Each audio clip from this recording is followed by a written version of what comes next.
Hi, welcome back to the channel. Today I want to talk about a topic that is verging on the political, and I don't really want this channel to turn into a political channel, but one, politics is kind of creeping into everything nowadays, it seems. And then two, this is a topic that's actually, I think, appropriate for a channel really more about writing and creativity, and that's censorship. When I was a wee lad back in the 80s, even into the 90s, censorship was something that like every writer, every filmmaker, musician, artist, pretty much anybody in the creative field was against the notion of censorship. Um, and it comes down to one simple fact that censorship is always bad. Censorship is never used for the benefit of people in general. Censorship is always a tool of someone in power, whether it's political power, economic power, even religious power. It is always a tool for someone in power to make sure that they have a monopoly on that power. Uh, you know, a classic example, first one that comes to mind, is Galileo. Back in the Middle Ages, well, not really Middle Ages, well, probably the early Renaissance. He used a telescope to study the stars, and at the time, the church teaching was that the Earth was fixed in place. It was the center of the universe. Everything rotated around it. This is how God created things. This is how it was, and for a long time, that almost kind of made sense. We don't really feel the earth move, so why would we think that the earth is moving, for instance? We see everything rotating around us, and, it seems that the stars don't move and stuff. Galileo pointed his telescope at various objects, and one of them was Jupiter. And what he noticed as he watched Jupiter was there was these little lights that moved around Jupiter. Those were the Galileo moons, these four moons that he described. And basically, he just put out there that, hey, it looks like some things orbit around other things.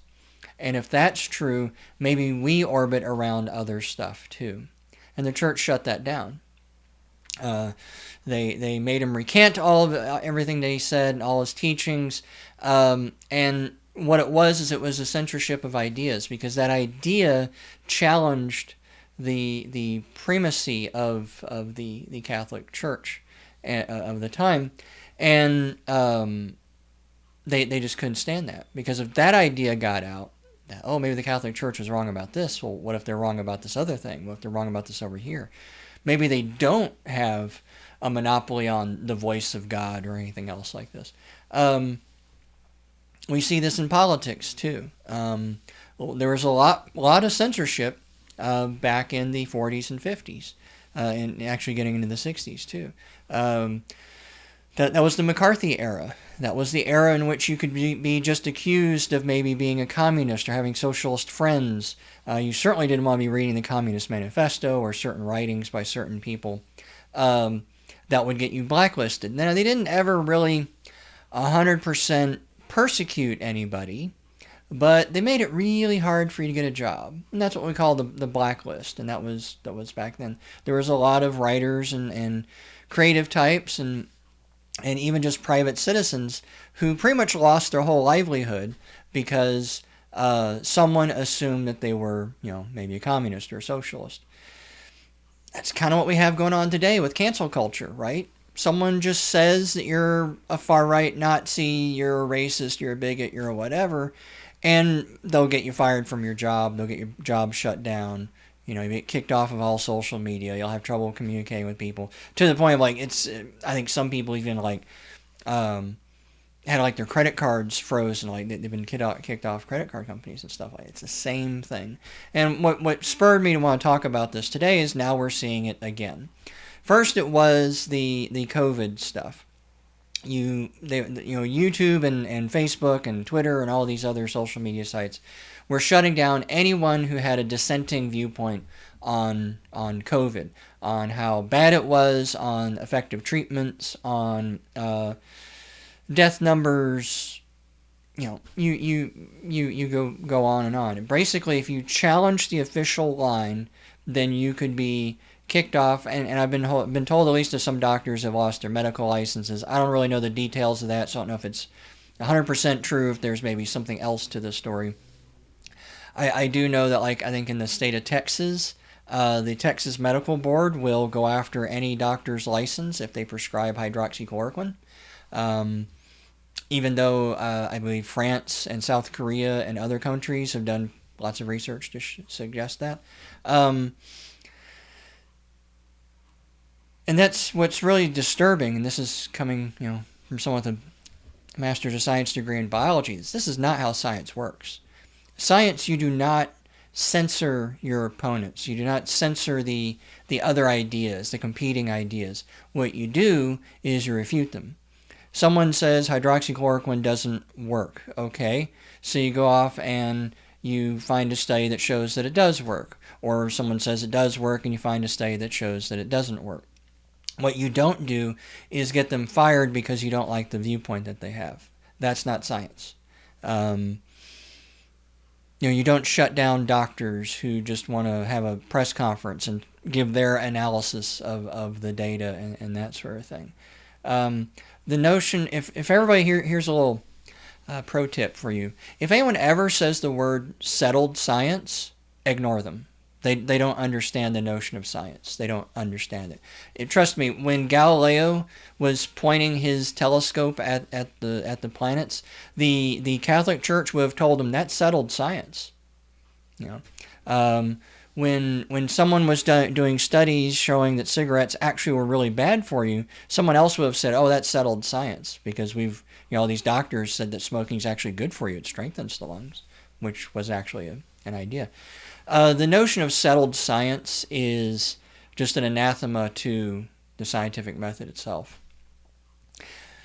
Now, more recently, what we have is, YouTube saying that they will kill any videos that say that Biden didn't win the presidency or that there was cheating or there's fraud or anything else like that. I don't really care what your opinion is on Biden or Trump or the election or whether there was fraud or whether there's not fraud. The notion that censorship does anything good is completely wrong.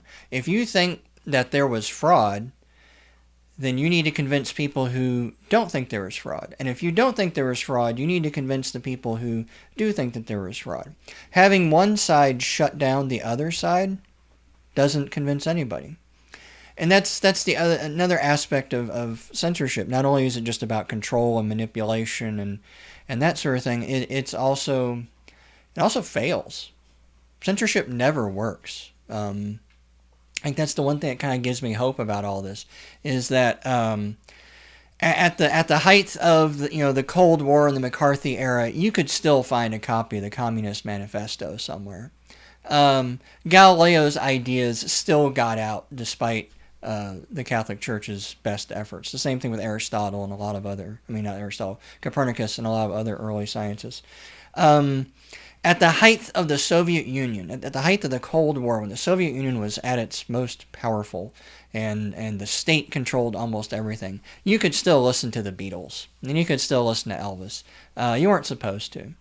I remember, I'm old enough to remember this, when the Soviet Union finally collapsed in 1992, I think it was literally overnight. All of a sudden, there was churches and Bibles, crosses and Bibles everywhere. Because even though there had been decades of persecution, real persecution, like drag you out of your home and kill you kind of persecution, burning down churches and killing priests kind of persecution, even despite decades of persecution, people still held on to that Christian faith, even though they knew it could get them killed. And so even the state, as draconian, as totalitarian as the Soviet Union, still couldn't get rid of that. And the moment it was gone, all the Bibles and crosses came back out again. And now the Russian Orthodox Church has, kind of regained a lot of its power. And of course, today in the internet, it's even, it's even more futile. As long as we have BitChute, which, by the way, if you're watching this video on YouTube, check down below on my links. I have a BitChute channel. I'm actually much more active there. If you're watching this on YouTube, more than likely you're watching it late because I tend to post my stuff to BitChute faster. But we have BitChute, we have Minds, we have Gab, Parler, Odyssey. I don't know. It seems like there's always new ones too. By the time you're watching this video, there's probably a slew of new ones that I don't even know about. The sad part is a lot of these sites are off, not in the United States, because the United States is becoming a very censorious culture, very censorious government. Big tech allies itself with the government to shut down certain political actors. That should frighten everybody. Because right now, because this is the other thing about censorship too, is it always grows. So it started off about being COVID. Then it started off being about the election. Next time it will be, you can't criticize Trump's foreign policy. So when he decides to drag us into a war, Trump or Biden, whoever, if Biden decides to drag us into a war in Syria, you're not allowed to talk about that. You can't make those videos. If he, has a trade policy that greatly benefits some foreign country or something. Nope, can't talk about that. It didn't happen. Not true. It's not going to be just one thing, and it creeps out too. This is why I said earlier, politics is creeping into everything nowadays. You might just make a regular writing channel, and all you want to do is talk about show versus tell and passive voice and how to publish on KDP, and you don't want to talk about politics at all. All it means is that someone else has to decide that they want to do something else. Let's say Reedsy or Amazon, KDP decides they want to start a YouTube channel. I believe Reedsy has a YouTube channel. But what they want is they don't want all this competition from little writers like me, and so now they want to shut down our channels because we're in competition with their channels, and they don't want that. I guess I'm partly being a little conceited to believe that I'll ever have a channel that would compete with something that Amazon produces, but you never know. So just because you aren't being censored today doesn't mean it couldn't happen to you again someday. That's that classic poem from World War II, when they came for the trade unionists, I didn't say anything because I'm not a trade unionist. When they came for the gypsies, I didn't say anything because I'm not a gypsy. When they came for the Jews, I didn't say anything because I'm not a Jew. And when they came for me, there was no one left. And that's kind of how it works with censorship, too. If you don't speak out against it now, it will come for you eventually. Because why wouldn't it?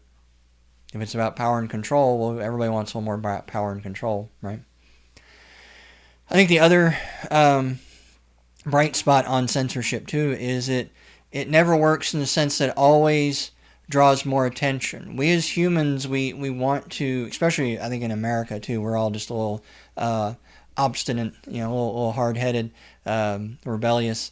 If you tell us we're not allowed to know something, then, well, now we want to know it. If you tell us we're not supposed to see something, well, now we definitely want to see it. We don't want to hear something, we definitely want to hear something. There are some people who just like being told what to do, and if you tell them, don't do this, then it will be bad. I remember this back in the 80s. People, their preacher tells them don't do yoga and don't do meditation because it opens you up to the devil. And they never did yoga and meditation. You can still meet some folks today. It's not as common, but you'll still meet some folks, diehard Christians that won't touch this stuff. Don't listen to heavy metal because it's all, it's all satanic. It's all about the devil and stuff like that. So some people listen to that. But, the internet age, we invented the term the Streisand effect. I'm not going to go into the history of it, but it is the notion that if you tell people don't look at something, they are now more likely to look at it. Alex Jones has been banned off of pretty much every mainstream social media platform. I believe this happened really before BitChute and Gab and a lot of these others started up. So when you got kicked off of Twitter and YouTube, he really didn't have any other options. The joke is on them, though. Alex Jones is more popular now than he ever was because you're not supposed to listen to him. Well, if you're not supposed to listen to him, what's he got to say? You know, part of it's a little bit of that titillation factor. Ooh, it's forbidden. I want to check it out because it's forbidden, because it must be naughty. It must be juicy. And sometimes it's not. Sometimes it is. But censorship never works. Back in the 80s, we had the PMRC, which I cannot remember the name, what it stands for. But it was basically Al Gore's wife and some other senator's wife, and they heard some naughty lyrics. I believe it was on a Prince album, and they didn't like it. They didn't like that their kids were overhearing it, and so they start up this whole hoopla thing. And that was like another, stretch into censorship stuff. What it eventually came down to is they just started putting little lyrics on album covers, CD covers, tape covers. Of course, it's back in the 80s, so yeah. And it had like this little explicit lyrics warning label on it. And what a lot of folks noticed was albums that had the little explicit lyrics label on them sold better. More people bought those. People would actually, some artists would actually censor their album or their cover art so that way you get sold in Walmart, because, Walmart was kind of like the Amazon of the day. But being a Christian organization, they didn't want to have like any naughty stuff. So they would have the, non-explicit lyric stuff. People would just go to the record store and just buy the explicit lyrics one. To the point that a lot of artists would start intentionally putting explicit lyrics in their albums just that way you get that sticker, because they wanted the sales to go up. And eventually towards the end, the stickers were meaningless. Everybody had a sticker because everybody just slipped in a little bit of a naughty word, that one song that's going to get them the sticker, and it became pointless. It even became pointless right off the bat. Frank Zappa, who was one of the first people to speak out against the labeling stuff. I think he was like the first. His album that came out right after all of that had an explicit lyrics sticker on it, and it was an instrumental album. There were no lyrics on the album. Still had explicit lyrics, because it wasn't really about protecting children, which is how censorship always starts. It's protecting children, protecting the public. We want to stop the spread of fake news. We don't want to confuse the public. It's this sort of very parental view of like, you're kind of stupid, so all us really smart people need to tell you what you need to hear. Again, just going back like to the church. We need to prevent all these stupid peasants from hearing confusing messages because the devil might get them or something else like that. It's bullshit. So all I can say is with censorship, what you do is you have to fight it by just not giving into it. And you don't self-censor. If somebody says don't say X, that means you probably need to say X. Maybe even if you don't really believe it, you just need to say X, just so you can get that out there. And we as writers, we as creative types, we need to be on the forefront of this. We used to be. Like I said, back in the 80s and 90s, you would see writers talking about this stuff and really speaking out against it, because they understood that if they can censor that guy over there, maybe I don't even like him, maybe I don't even think his message is very honest. If they can censor him, they eventually will get right over here and start censoring me. And if I like the poem said, if I don't speak up early on, then there's not going to be anyone left to defend me here. So I'm not really sure where to go with this. I didn't really think up a wrap-up ending other than just to say that censorship is bad. You should speak out against it. And make stuff. Make art. Make art anyway. Make some sort of writing. Be creative. That is your own natural human force. It's almost like your destiny. It's what you're kind of born to do. But make it, and then don't self-censor. Get it out there. If you make it, people will find it. The nice thing is with the internet, it's impossible to be censored really nowadays, even if you got kicked off of Amazon. Because let's face it, all it takes is for Amazon to change some of their policies, and all of a sudden everything's gone. like let's say Amazon decides that they don't really want to support erotic content anymore. There's a lot of romance authors out there that will go broke overnight because they can't sell their books on Amazon anymore. It would be the end because as long as you have a website, you can sell your books there. But it's harder. It'll be more work. And so yeah, definitely speak up about it. If you are a writer and you have a writing podcast or a writing channel, BitChute, Amazon, or whatever. YouTube. Make some sort of statement about this. The more that people hear about censorship and its failings and how it's only used to control you, manipulate you, then the better. But this message definitely needs to get out there. Right now, it's a censorship of people who make political content. Before it was censorship over people who were talking about medical issues. What will it be next? So definitely get out there, talk about this. But keep writing, keep creating, keep plugging. Like I said, the good news is that censorship always fails. But Soviet Union did control people's lives for decades, and I'd rather not wait for decades. So anyway, I will talk to you later. Bye.